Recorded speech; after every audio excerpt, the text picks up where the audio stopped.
मादा कैंगरू के थिन पर कैमरा लगाया तो अल्लाह की क्या कुदरत रिकॉर्ड हुई।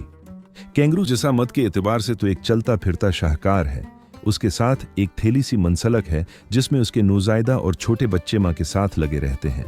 कैंगरू और उसके बच्चे पालने की तकनीक पर तहकीक करने वाले माहिरीन ने जब उसके थिन का बगौर मुशाहदा किया तो उन पर हैरतों के पहाड़ टूट गए। उन्होंने इंकिशाफ किया कि दूध पिलाने वाले बाकी जानवरों के बरक्स मादा कैंगरू एक ही वक्त में 2 मुख्तलिफ किस्म के दूध देती है। नौज़ायदा बच्चों के लिए आसानी से हजम हो जाने वाला ज्यादा प्रोटीन वाला दूध आ रहा था, जबकि इसी वक्त जब बड़े बच्चों ने दूध पीना शुरू किया तो उन्हीं थनों से जो दूध आ रहा था वो गाढ़ा और ज्यादा चिकनाई वाला था।